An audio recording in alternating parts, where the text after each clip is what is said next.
Thank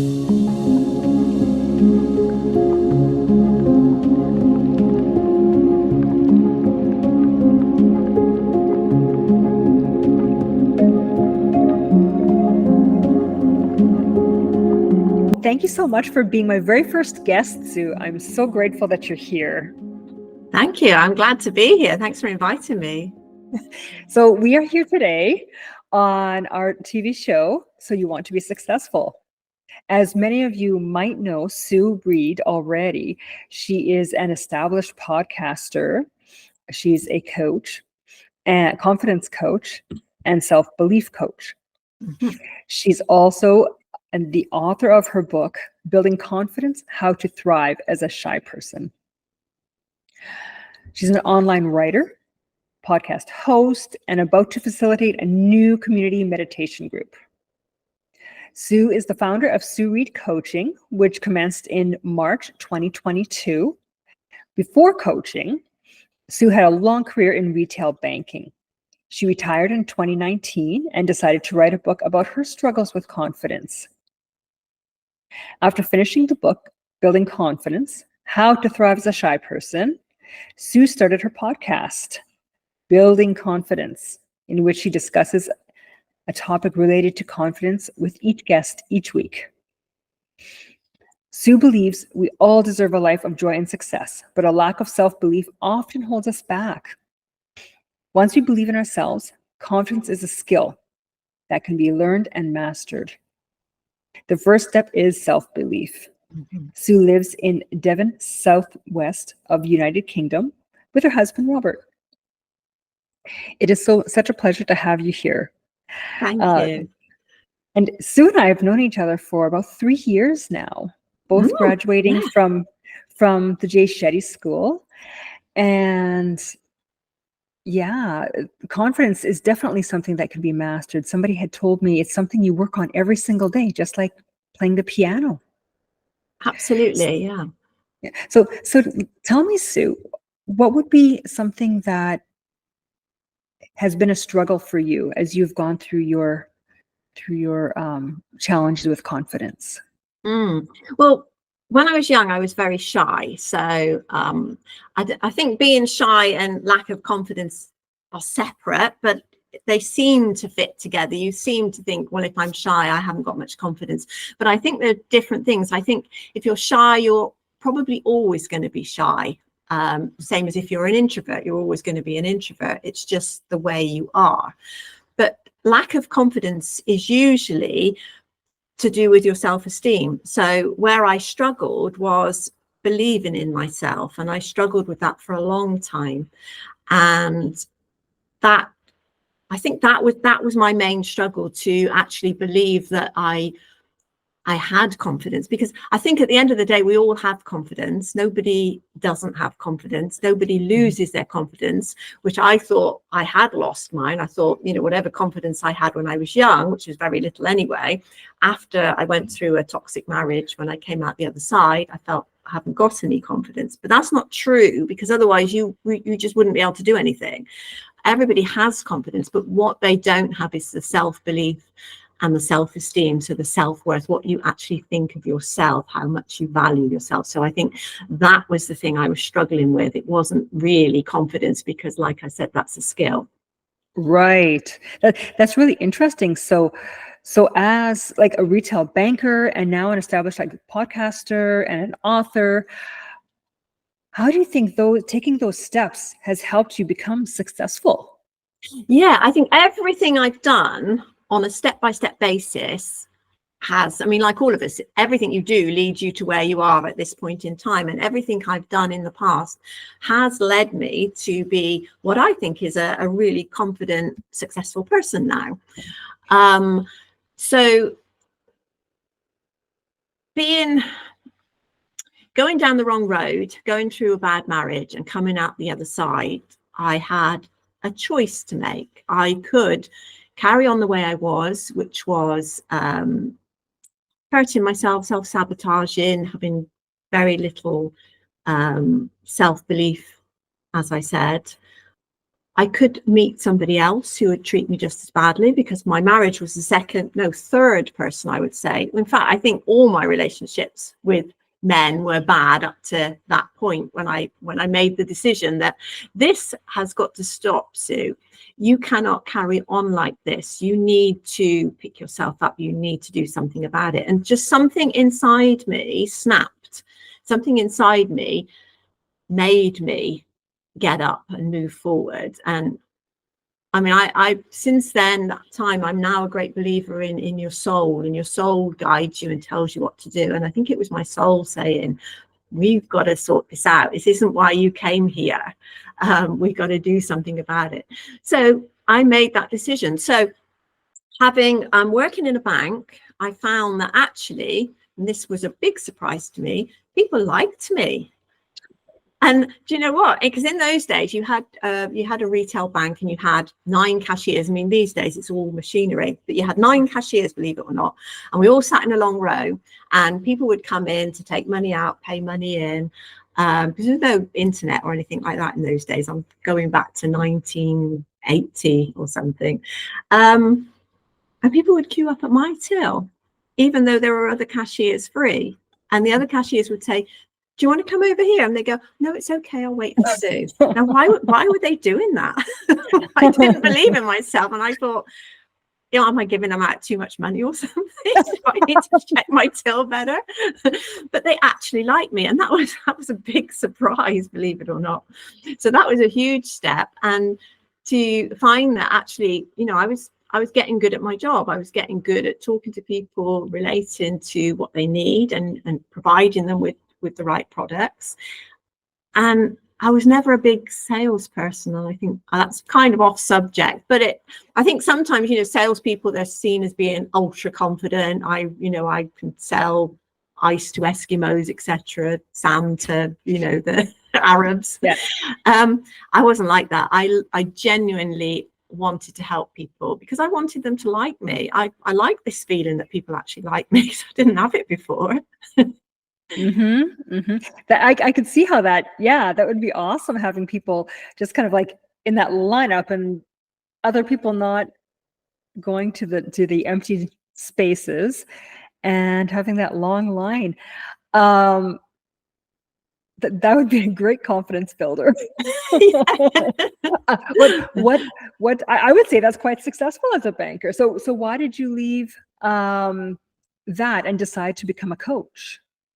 Well, I've always loved to help people, and I decided that I would, after 42 years, that I would come out of banking. I was getting, a lot of things were changing, and it wasn't the same job that it used to be, because by that time I was a financial advisor, and it was the financial advice part that was getting very automated. Banking as a whole was getting very automated. I didn't want to be controlled by a robot. I didn't want to be part of the, you know, computer says no brigade.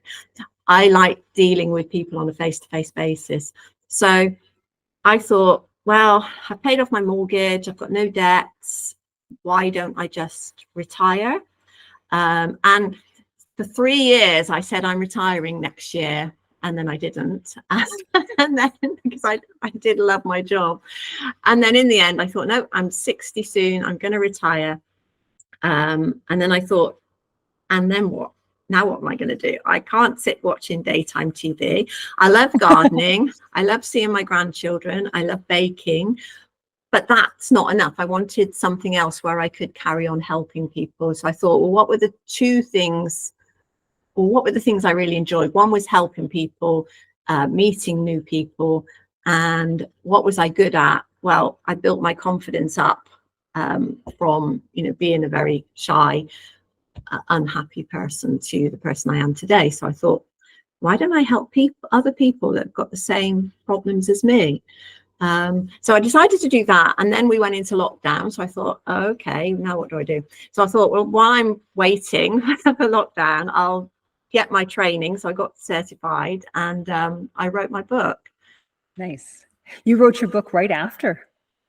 I wrote my book. I think I started well, 2020, the UK went into lockdown, March 2020. And I thought, well, now would be a good time. I've had it in my mind for so long, Right. procrastinating, putting it off until tomorrow. And I thought, no, sit down and do it. So I just wrote it.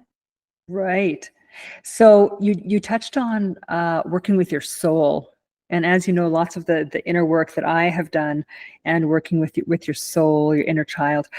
What would you say that as a child were the steps that you always knew were in you to be When successful? Did you have an idea of what success looked like? what I wanted to be more than anything when I was young was a hero. I Oh, absolutely love the Marvel comics and the DC comics. I yeah. absolutely loved it. And I really, really wanted to be a hero.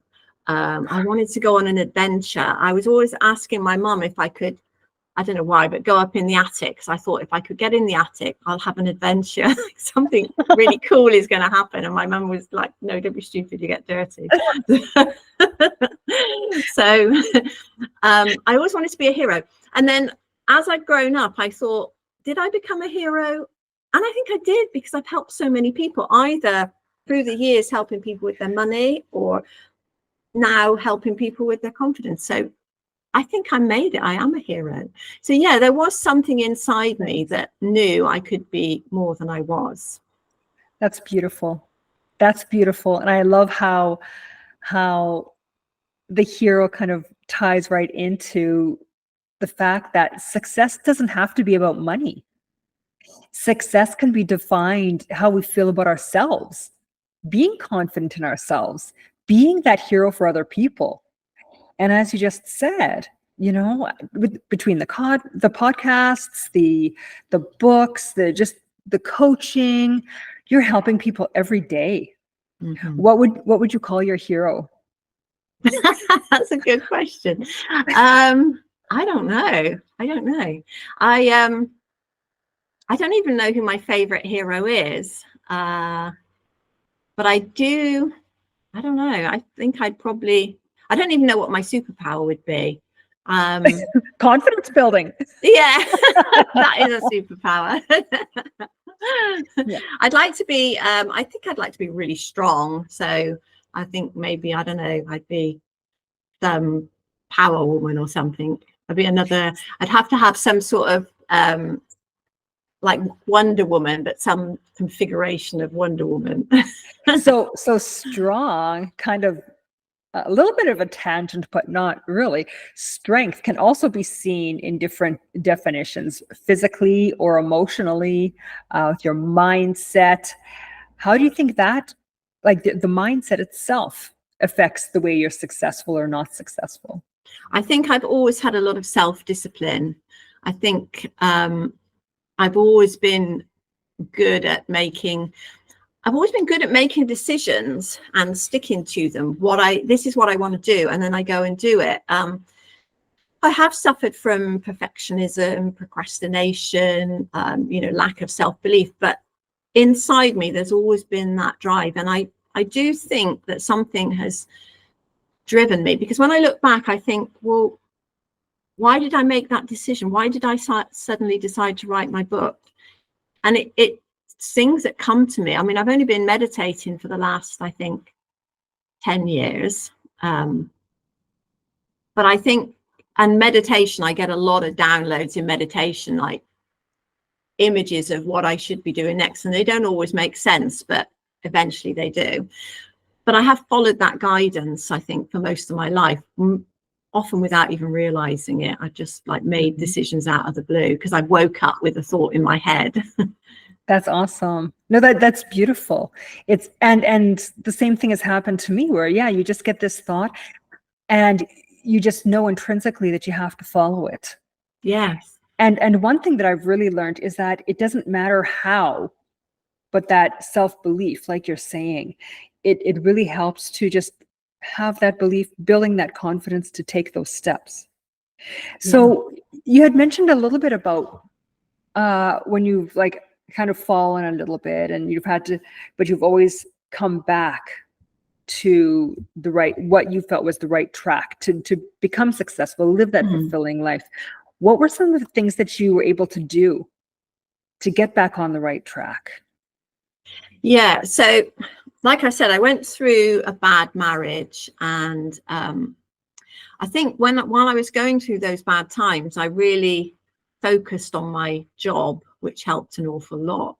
I mean, one of the problems I had is that my ex-husband ran up a lot of debts. So he'd just spend money like it was going out of fashion, and then just leave me, because he knew, because of my job, I wasn't allowed to be in debt. So I had to keep explaining to my boss that yes, I am overdrawn, but it's because of this. And one day my boss said to me, it wasn't actually my boss, it was the area director. He said, one day you're going to have to choose between your marriage and your job. Now, a lot of people would say, well, you know, I love my husband. My husband is always going to come first. And I thought, no, I'm going to choose my job every time, because that's the one thing I'm holding on to. So that was a big help to me. And I think that pushed me forward as well, because I knew I shouldn't have married him when I married him. And I knew after I'd married him that one day it would end. I knew this wasn't going to last. So it was a matter of just keep telling myself, well, you know, it will. My mum always said, she had this saying that you make your bed, you've made your bed, now you have to lie in it. So that was her answer to everything. If you've got a problem, you've got to go and sort it out. And I think, again, that helped me. It was harsh. I'd love to have had a mum that I could run to with my problems, but it's like, no, you got yourself into this, you get yourself out. I think that helped a lot. I think that's why you and I get along so well. Because my mom said the same thing. And yeah, so, but as a child though, do you remember something that really, really pushed you? Like I know you always wanted to be a hero, but I know we had talked about your dad a little bit, and he was quite a important figure in your life. He was a very important figure in my life. He was, I mean, I didn't even meet him until I was nearly 2, because he was in the Navy. When I was born, he was away. So he didn't see me till I was about 18 months old. So I didn't even know him when he first saw me.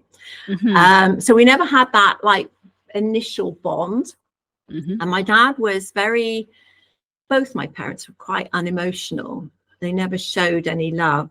And I think that is to do with being born in the war years. I think it's a very traumatic time. I can see that now, but when you're a child, you just want to know your parents love you. Yeah.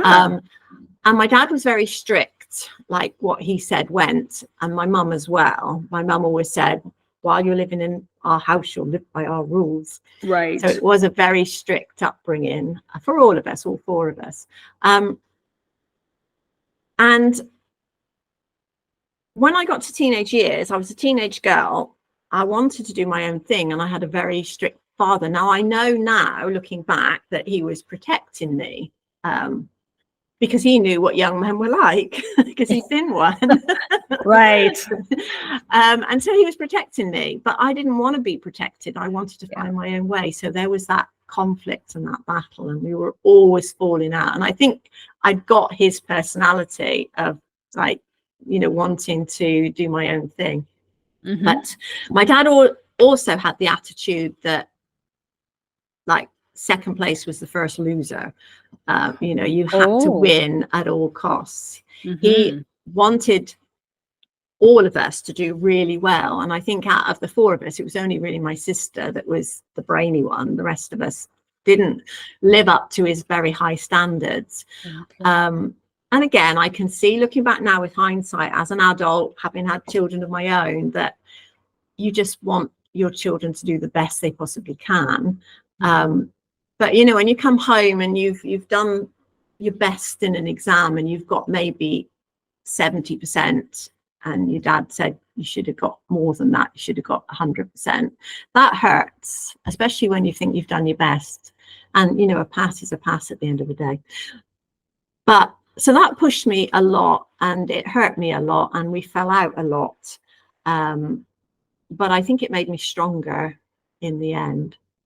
Mm-hmm. So, and that would have been very difficult. You try your best getting 70, but that's still, and it was a pass, but it still was not good enough. Yeah, you've got to have straight A's, like my sister did. My sister always, and my sister was very pretty as well as a young girl. She's 4 years younger than me. She got beautiful golden ringlets, and I didn't. I had I mean, some people would die for this now, but I had very blonde, very straight hair. But my sister had lovely gold ringlets. Well, it's one of those things that everybody's unique in their own way, right? And there's somebody out there for everyone. And like, especially being remarried now, right? Yes. There is somebody for everybody, as we both Absolutely. know. Yes. Yeah. And so as a child, I'm touching a little bit more on the child, because as you know, from conception right to 7 are the most influential years. So with your father really strongly encouraging that you do your more than your best, your straight A's, and not being good enough. As a child, it hurt. But if we can just dig a little bit deeper for a second, how did that affect the choices you made? It affected me a lot, because although I know now he was trying to motivate me, at the time, as a child, all you hear is your sister's pretty. I mean, nobody said she's prettier than you. That was my interpretation. Your sister's pretty, your sister's clever, you're not. Therefore, you're not good enough. Therefore, we love her, we don't love you. Now, nobody said this. This is just what my child brain took in. So I felt unloved. And that feeling of being unloved has a massive effect on a child, because I had to find love somewhere else. Hence, a string of really bad relationships from the age of 17 to when my marriage ended at 28, I think. So all of those years were bad relationships from one to the other. And that is the cause of me falling out with my father, because he knew these people weren't good enough for me. But to me, I was proving to myself that somebody loved me, but I wasn't, because the person that didn't love me was me. And that's what I needed to sort out myself. Right. So when I met I met really nice guys, but those I'd push away, because I wanted people that would hurt me to prove that what I already knew, that I wasn't good enough. This is what we do without realizing. And it's just that we run over and over. Like, I'm going to push you away before you hurt me. You're all right, you can stay, because I know you're going to hurt me, and I'll just face it when it comes. It doesn't make no sense at all, but that's what we do. No, exactly. Been there, done that. I can do this again. It's going to hurt me because I have this great big wall up now, right? So no, that's awesome. Like, it's not awesome that you went through that, but I'm just saying that knowing that, being able to recognize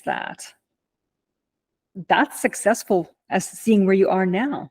Yes. As you said, very happy marriage now, and in a relationship, lots of people aren't even married, which is fine. Everybody has their own unique path. Though, being able to define success in so many different ways, besides a successful relationship and successful job within yourself, you've been able to define all the ways you're successful now as well. And that's truly important. I think so. Yeah. I think each of us need to realize that we are successful, in some shape or form. We're always going to be successful. Even if that means I'm a success because I failed 10 times, but now I'm on the right path. That's a success, you know. But what we do is we think of all the failures we've had. We don't think, right, well, now it's going right, so I am a success now.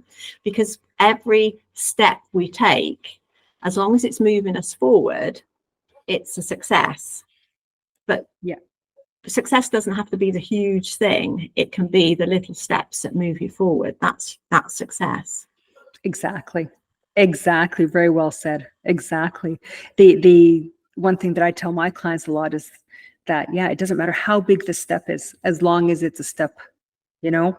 And then even when you have a step forward, if you fall a little bit and you stumble and you take a little step back, you can correct yourself, because you still have your vision. You still have that forward motion pulling you forward.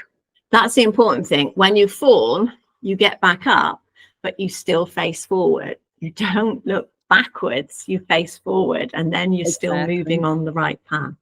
Exactly. So speaking to everybody today, what would be a message that you would give people who are looking for success, or they might not feel successful within themselves, but they are trying to take those steps forward, and they feel that, whether it's the lack of confidence or whether they feel that there's always something getting in the way, what message would you give them? I would say, first of all, accept that you are going to move towards that success. You'll only fail if you stop and give up. So as long as you keep going, you will get there. You may not end up exactly where you thought you were going to end up, but you will still be successful, because your soul, the universe, knows where your destiny is. So you will get there in the end. You just have to keep going, and it can be a long road. You are climbing a mountain at the end of the day, but each mountain, you can't jump from the bottom of the mountain to the top.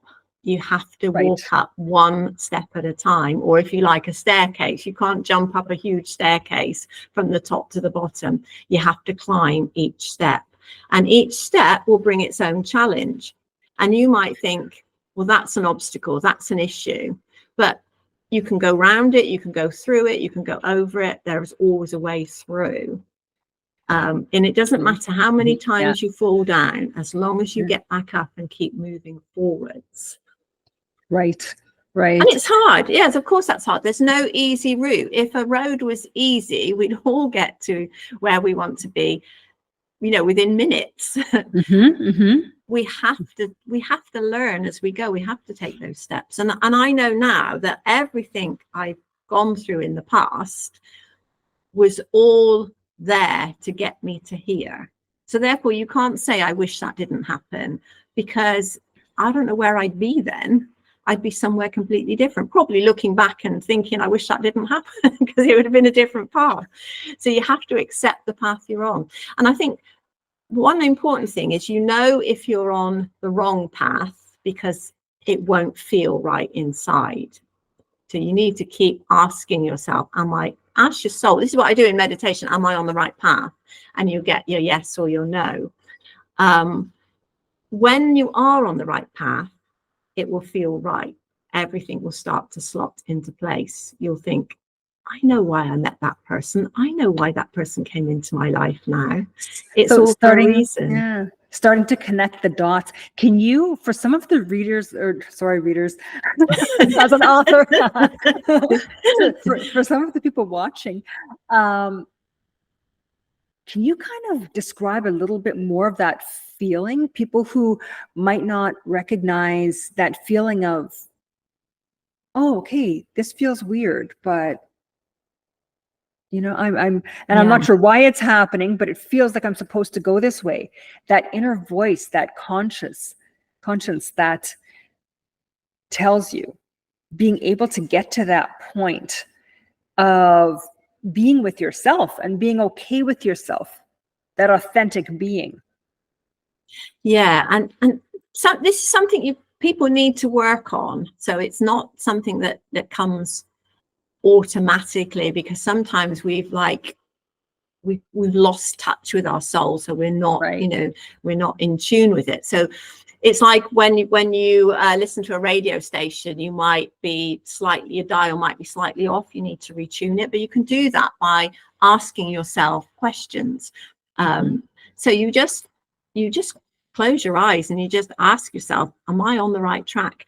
And you might have a thought in your head, but that's probably your ego talking to you. What you want is your heart to tell you something in here that just feels right. And it's very, very difficult to explain, but it's that calling, if you like, when it just feels right. But if it's more noticeable if it feels wrong. So say, for example, somebody is in a job where they might be really good at their job, they might really love it, but something just doesn't feel right. They don't feel like they're in the right place. Like there's something calling them and they don't know what it is. It's almost like the call of the wild. They don't know what it is, but it's out there and it's calling to them. And then as soon as they make a decision to leave their job and do something different, everything starts to click into place. And then they know it feels right. It's like that weight lifted. Yeah. And so, or the black cloud not following. Yeah. It's, I know some people describe, this is off track for a second, but with energy work, they describe it as masculine and feminine energy. And sometimes it's, if they're not communicating, you have to have that nice balance between the two. Yeah. So being happy with your job, like you said, it's important to be able to understand, and recognize, listen to that conscience. Yeah. So those are really, really important messages. So what are some ways that, like, besides the meditation, what are some ways that you recognize and you help yourself process some of these tough emotions, or if you find yourself stuck, how are you able to pick yourself up and kick yourself in the butt, so to speak, to move forward besides meditation? Well, I think the one thing is, don't be hard on yourself. So if you are feeling, you're not feeling it, you're having a bad day, then let yourself have a bad day. Often we get on this path that, we're heading towards something and we're trying to be successful. So therefore, if I want to sit down and, watch the telly or sit in the garden with a cup of tea, I mustn't do that because I've got work to do. If you really, really want to do it, do it. So give yourself a break would be the first thing. Walking in nature is one of the best things you can do for your mental health. So meditation is great. Getting out into nature. I love trees. I can get so much comfort by touching a tree. Yeah. You can. Me too. One of the best moments of my life was, my grandson's 9 now, but when he was about 4, we were walking through a forest and I was talking to him about how the trees are really, really wise and really old. And they will tell you things if you ask them. And so he went and he put his hand on the tree and his ear to the tree. And he calls me Granny Sue. He went, Granny Sue, I can hear it. I can really hear it. And he heard something and it was amazing. And did he tell you what it was? So much. No, he said, well, I think I said to him, don't know, whatever you were told is yours to keep. So keep it to yourself. Oh, nice. Yeah. Nice. That's beautiful. Yeah. Aww.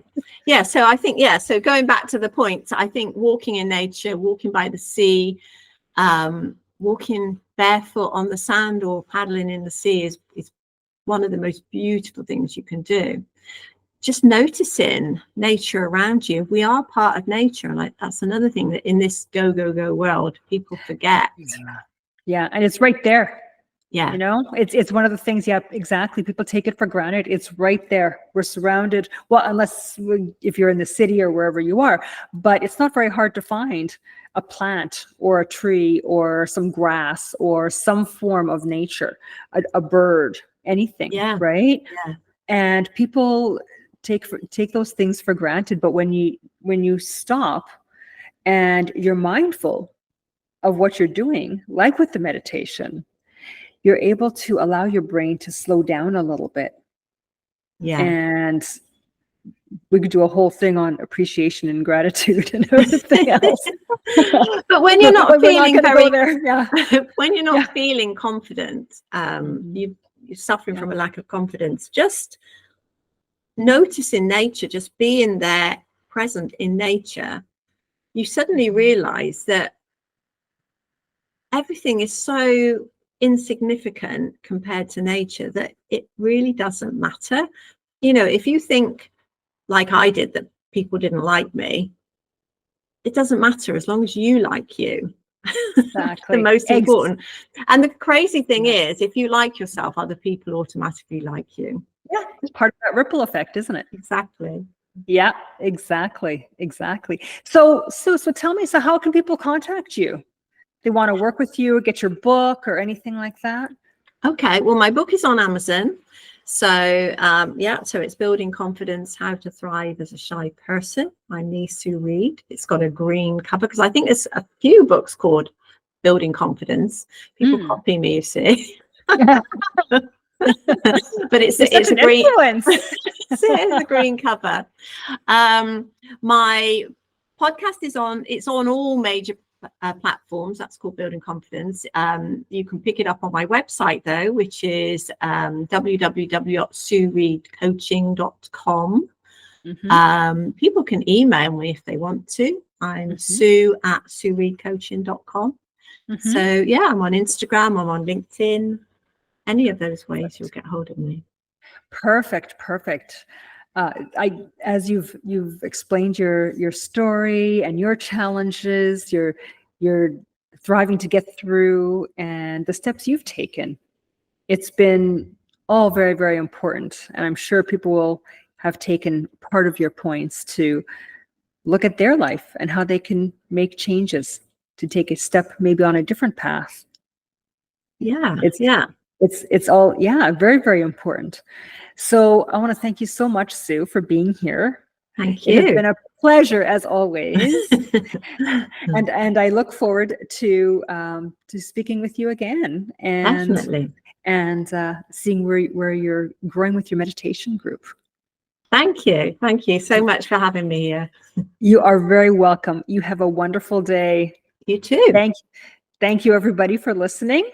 This is Sue Reid on confidence building and the successful woman that she is as a confidence coach, an author, the meditation group that she's heading.